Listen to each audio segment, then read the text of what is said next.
Assalamualaikum warahmatullahi wabarakatuh. Kembali lagi di channel YouTube saya. Pada kesempatan kali ini saya akan membagikan materi mengenai laporan penggunaan kas kecil, mata pelajaran otomatisasi dan tata kelola keuangan kelas 12. Jurusan otomatisasi dan tata kelola perkantoran. Adapun yang akan kita bahas yang pertama adalah melaporkan aktivitas kas kecil.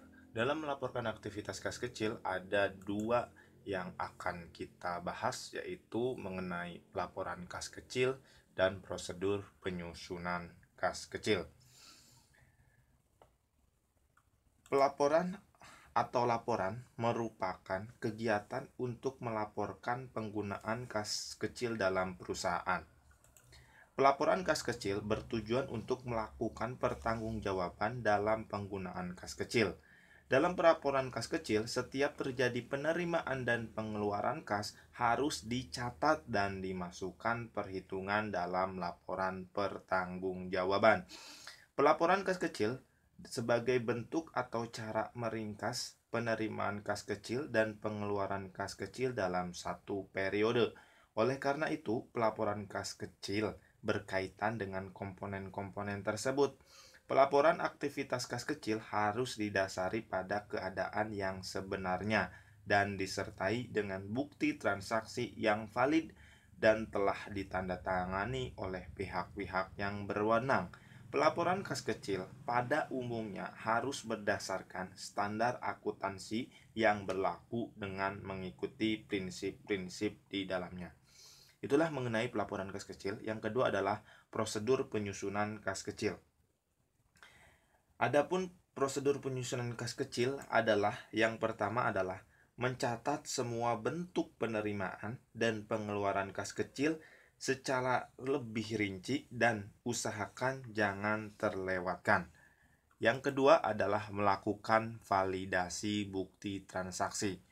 Validasi bukti transaksi artinya mengetahui apakah transaksi itu sudah valid atau belum. Apabila sudah ada, berarti keabsahan bukti transaksi tersebut valid dan dapat dilanjutkan ke proses pencatatan. Yang ketiga, melakukan klasifikasi yang termasuk bentuk penerimaan dan pengeluaran. Yang keempat adalah untuk memindahkan saldo sesuai dengan jumlah nominal dan tempatnya. Kemudian materi kita selanjutnya adalah menyusun laporan dana kas kecil. Untuk menyusun laporan penggunaan dana kas kecil harus mengetahui metode-metode dana kas kecil. Metode-metode dana kas kecil yaitu ada dua, yaitu metode impres dan metode fluktuasi. Metode impres kita sudah bahas di bab sebelumnya, dan metode fluktuasi pun kita sudah bahas di bab sebelumnya. Namun untuk kali ini saya akan menjelaskan secara garis besarnya saja. Yang pertama adalah menyusun laporan penggunaan dana kas kecil dengan metode impres. Metode impres adalah metode dana kas tetap. Jenis metode dengan jumlah dana pada rekening kas kecil dengan jumlah tetap. Metode dana tetap merupakan sistem dengan jumlah dana yang ada dalam rekening kas kecil. Pada umumnya, kas kecil pada metode ini diisi dengan sejumlah uang yang sudah ditetapkan sebagai dana untuk kebutuhan pembiayaan selama waktu tertentu, misalnya waktu seminggu, sebulan, maupun 1 tahun. Dalam metode impres, apabila jangka waktunya sudah habis dan dana kas kecil menipis, dapat dilakukan pengisian kembali dan kas kecil dengan cara menarik dana di bank sesuai dengan jumlah yang diinginkan. Hal tersebut membuat metode dana impres atau dana tetap ini paling banyak digunakan oleh perusahaan karena mempermudah pengawasan. Untuk kelebihan metode dana tetap ini kalian sudah mempelajarinya di bab sebelumnya, begitupun dengan kelemahannya. Langkah-langkah operasional metode impres atau metode dana tetap ini ada 3. Yang pertama ada Pengisian dana kas kecil di mana pemegang dana kas kecil diberi sejumlah uang tunai untuk melakukan aktivitas pembayaran yang sudah diprediksi untuk dapat memenuhi semua kebutuhan perusahaan dalam satu jangka waktu seperti 1 minggu maupun 1 bulan. Yang kedua,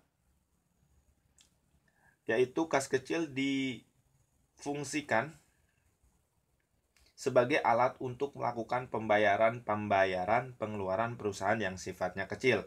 Dan yang ketiga, apabila kas kecil sudah habis, kasir kas kecil membuat pengisian kembali kas kecil dengan mengisi sejumlah pengeluaran. Itulah mengenai langkah-langkah operasional metode Impress. Yang kedua, metode fluktuasi. Penyusunan laporan penggunaan dana kas kecil selain menggunakan metode Impress System juga menggunakan metode fluktuasi. Metode fluktuasi atau metode berubah-ubah merupakan metode penentuan kas kecil dengan saldo kas kecil yang sifatnya berubah-ubah.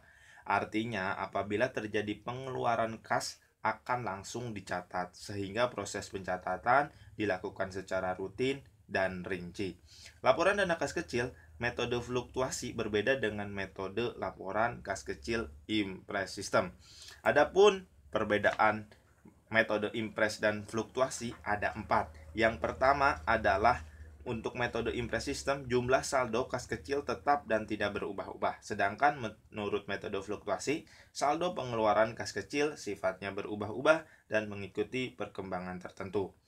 Untuk perbedaan yang kedua, metode Impress System pengeluaran kas kecil selalu dicatat ketika dilakukan pengisian kembali. Sedangkan metode fluktuasi, setiap jenis pengeluaran kas kecil langsung dicatat dengan menggunakan jurnal. Perbedaan ketiga, metode Impress System, buku kas kecil hanya berfungsi sebagai alat untuk mengontrol dan tidak dapat dipostingkan ke dalam buku besar. Sedangkan metode fluktuasi, buku kas kecil berfungsi sebagai jurnal dan menjadi dasar untuk memposting akun-akun pada buku besar. Untuk perbedaan yang terakhir atau yang keempat, menurut metode Impress System, pengeluaran kas kecil melalui periode-periode yang bersangkutan. Sedangkan menurut metode fluktuasi, pengeluaran kas kecil yang sampai akhir periode belum dicatat tidak perlu dibuat jurnal penyesuaiannya. Dan awal periode berikutnya dibuat jurnal penyesuaian sebab setiap pengeluaran langsung dicatat di jurnal. Kemudian kita akan membahas bagian terakhir, yaitu sistem penerimaan pengeluaran kas. Sebelum itu kalian harus paham terlebih dahulu apa itu pengertian sistem. Sistem merupakan jaringan sejumlah prosedur yang saling berhubungan dan dikembangkan sesuai dengan pola untuk melaksanakan aktivitas utama dalam perusahaan. Sedangkan prosedur merupakan suatu bentuk operasi yang menyangkut beberapa orang dalam satu atau beberapa bagian dengan tujuan untuk menjamin adanya keseragaman pelaksanaan suatu transaksi perusahaan yang berulang-ulang. Kemudian, kas. Kas adalah merupakan bentuk alat pertukaran atau uang, baik di perusahaan maupun bank. Pada umumnya, kas kecil sangat mudah dipindah tangankan dan tidak dapat dibuktikan kepemilikannya, sehingga mudah terjadi penyimpangan dalam kas. Pengawasan intern dalam kas meliputi struktur organisasi, semua metode, dan pengukuran yang terkoordinasi dalam suatu perusahaan, menjaga ketelitian dan kepercayaan data akuntansi, serta meningkatkan efisiensi. Tujuan sistem pengendalian intern ada 4. Yang pertama adalah menjaga kekayaan dan catatan akuntansi.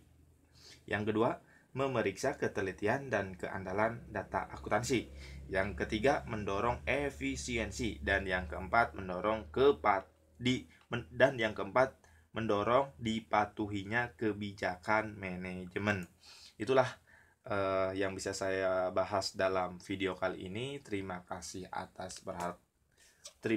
atas perhatiannya. Semoga bermanfaat. Wabil taufiq wal hidayah. Wassalamualaikum warahmatullahi wabarakatuh.